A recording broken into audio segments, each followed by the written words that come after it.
Scene start होता है एक फाइट से। एक फाइट जो फेडरेशन और व्हाइट ड्रैगन के बीच हो रहा था। उस फाइट में कई सारे सुपर ह्यूमंस पार्टिसिपेट कर रहे थे। उनके साथ तो शाओलिंग और व्हाइट जेड एलिफेंट भी थे। उसी बैटल को दूर से शाओलिंग की सीक्रेट गैंग देख रहे थे, जिसमें कई सारे पावरफुल म्यूटेंट सुपर ह्यूमन थे जो बैटल में कूदने के लिए तैयार बैठे थे।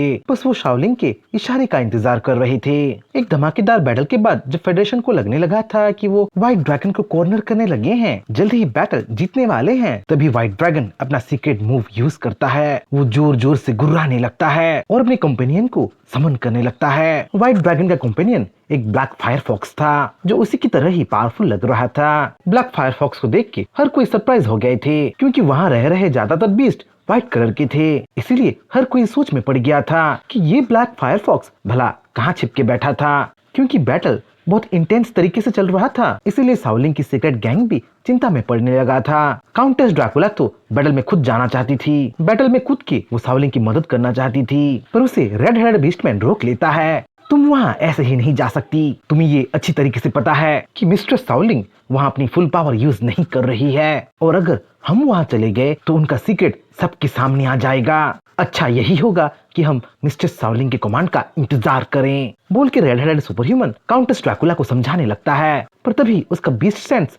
ट्रिगर होने लगता है। कोई अनचाहा मेहमान उनकी ओर ही आ रहा था, और जो भी वहाँ आ रहा था वो बहुत पावरफुल था। जैसे ही वहाँ बुल डीमन और नाइनटेल फॉक्स पहुँचते हैं, उनको दुश्मन समझ के रेड हेडेड सुपर ह्यूमन उन पे हमला करने की कोशिश करता है, पर उसे काउंटेस ड्रैकुला तुरंत रोक लेती है। हथियार नीचे करो बेवकूफ, ये हमारे ही साइड में है, बोल के countess Dracula red headed super human को डांटने लगती है और नाइनटेल फॉक्स और बुल डीमन को करंट सिचुएशन की अपडेट देने लगती है। काउंटेस ड्रैकुला बताती है कि ह्यूमन पावर हाउसेस चुपचाप खड़े हैं और शाओलिंग की इस बैटल में कोई हेल्प नहीं कर रहे हैं। उन्हीं की वजह से शाओलिंग अपने फुल पावर को अनलीश नहीं कर पा रही है और बैटल में बेबस हो रही है। ह्यूमंस की तरह कुछ बीस्ट भी शैडो में खड़े हैं और हो रहे बैटल को अब्सॉर्ब कर रहे हैं। शायद किसी मौके का वो इंतजार कर रहे हैं। शाओलिंग की ऐसी सिचुएशन देख नाइनटेल फॉक्स भावुक हो जाती है और बुल डीमन को कमांड देख के वो बैटल में बुल डीमन के साथ कूद जाती है। दूसरी ओर शाओलिंग ब्लैक फायर फॉक्स और व्हाइट ड्रैगन से अकेले लड़ रही थी। अपने फ्लेम बटरफ्लाइज और सेक्रेट फ्लेम से वो दोनों को टक्कर दे रही थी। पर एक पॉइंट ऐसा आता है जब शाओलिंग ब्लैक फायर फॉक्स के अटैक और व्हाइट ड्रैगन के अटैक के बीच फंस गई थी। जब लगने लगा था कि वो हार गई है और ब्लैक फायर फॉक्स के अटैक का वो शिकार हो गई है, तभी शाओलिंग के रेस्क्यू में बुल डीमन आ जाता है और अपनी बैटल एक्स के एक ही वार से वो ब्लैक फायर फॉक्स के चेहरे को छल्ली कर देता है। बुल डीमन उतने में नहीं रुकता, वो अपने ग्रेविटी मैनिपुलेशन को एक्टिवेट कर लेता है और ब्लैक फायर फॉक्स को एक ही जगह पे गिरा के उसे निचोड़ने लगता है। वहाँ खड़े सुपर ह्यूमंस दंग रह गए थे। वो इस बुल डीमन के बारे में काफी सुने थे। वो जानते थे कि यह नाइनटेल फॉक्स और बुल डीमन मिस्टी माउंटेन से बिलोंग करते हैं, पर वो लोग यहाँ क्यों आए हैं और उनकी मदद वहाँ क्यों कर रहे हैं, ये सवाल उनके मन में बार बार उठ रहा था। कभी कभी तो उनके मन में शक घर करने लगा था। गलत मत समझो हमें इंसान, हम यहाँ तुम्हारी मदद करने के लिए नहीं आए हैं, हम यहाँ व्हाइट ड्रैगन के कॉर्प्स को लेने आए हैं। बेहतर यही होगा कि तुम लोग हमसे दूर रहो। वैसे भी तुम्हारे पावर लेवल और हमारे पावर लेवल के बीच जमीन आसमान का फर्क है, बोल के नाइनटेल फॉक्स इंसानों को सब कुछ समझा देती है। सारे सुपर ह्यूमंस सिचुएशन को समझ ही रहे थे कि तभी शैडोज से कुछ और बीस्ट निकल आते हैं और वो व्हाइट ड्रैगन और ब्लैक फायर फॉक्स की मदद करने लगते हैं। वो दो हेल्पर व्हाइट फॉक्स और स्नो एप थे, जो नाइनटेल फॉक्स और बुल डीमन को देख के ही बाहर आए थे।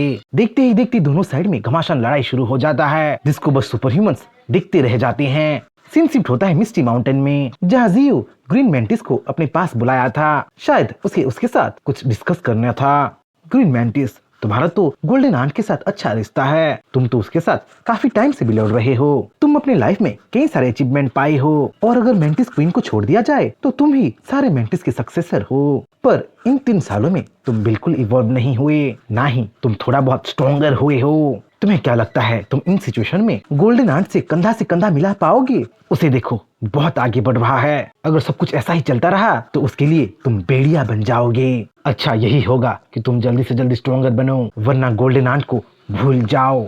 जियो की ऐसी बातें सुन ग्रीन मैंटिस शॉक में आ गई थी। उसका दिल जोर जोर से धड़कने लगी थी। वो भले अपने प्यार को, अपने गोल्डन आंट को कैसे भूल सकती थी। उतने में जियो ग्रीन मैंटिस को कुछ खाने के लिए देता है। वो चीज एक वॉइड वॉर्म था, एक पैरासाइट था, जो कि 3 साल तक जियो के रूट्स को अब्सॉर्ब करके उसकी स्पिरिचुअल एनर्जी को खा के बड़ा हो रहा था। जियो साफ साफ ग्रीन मैंटिस को कमांड दे देता है, कमांड कि उसे उस पैरासाइट को खाना है, उसे खा के उसे इवॉल्व होना है और ज्यादा पावरफुल बनना है। पर जियो ग्रीन मैंटिस को एक वार्निंग भी देता है, वार्निंग कि अगर ग्रीन मैंटिस वॉइड वर्म को अपने में सक्सेसफुली इंफ्यूज नहीं कर पाया तो वॉइड वर्म ग्रीन मैंटिस के बॉडी पे काबू पा लेगा और ग्रीन मैंटिस को अपनी पपेट की तरह नचाएगा। ऐसी वार्निंग पाके भी ग्रीन मैंटिस पीछे नहीं हटती, क्योंकि अब सवाल गोल्डन हार्ट पे जो आ गया था। जैसे ही ग्रीन मैंटिस उस वर्म को डिवाउर करती है, वो चीखने लगती है, चिल्लाने लगती है और इवॉल्व होते हुए एक ट्रमेंडस एनर्जी का पिलर वो आसमान की ओर लॉन्च कर देती है। ऐसे एक्टिविटी से, ऐसे ऑरा से डिवाइन फ्लावर अट्रैक्ट होके आ गई थी और जियो के पास क्या हो रहा है वो ध्यान से देखने लगी थी। वो देखती है कि ग्रीन मैंटिस अब पर्पल मैंटिस हो गई है, वो थोड़ी बड़ी और पावरफुल हो गई है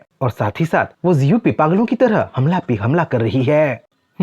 शायद ये एक्सपेरिमेंट फेल हो गया बोल के जैसे ही जियो पर्पल मैंटिस पे अपना वार करने लगता है, उसे खत्म करने की कोशिश करने लगता है, तभी डिवाइन फ्लावर अचानक उन दोनों के बीच आ जाती है। वो जियो को समझाने लगती है कि वो पर्पल मैंटिस को ध्यान से देखे, क्योंकि पर्पल मैंटिस अभी तक हारी नहीं थी, वो फुल्ली पैरासाइट के कंट्रोल में नहीं आई थी और अंदर ही अंदर उस पैरासाइट से वो लड़ रही थी, अपना कंट्रोल पाने की वो हर मुमकिन कोशिश कर रही थी। देखते ही देखते पर्पल मैंटिस वॉइड वर्म की एनर्जी को फुल्ली अब्सॉर्ब कर लेती है और फुल्ली इवॉल्व होके अपना कंट्रोल भी वापस पा लेती है। अब पर्पल मैंटिस थर्ड ट्रांसन ऑर्डर में पहुंच गई थी और वो इतनी पावरफुल हो गई थी कि वॉइड गेट खोल पा रही थी। जियो तो पर्पल मैंटिस से खुश हो जाता है और उसे एक नया नाम भी वो दे देता है। पर्पल मैंटिस अब ली लियान के नाम से पॉपुलर होने वाली थी और वो इतनी पावरफुल हो गई थी कि वो अब गोल्डन आर्ट की कॉम्पेनियन बन सकती थी, उसकी साथी बन सकती थी।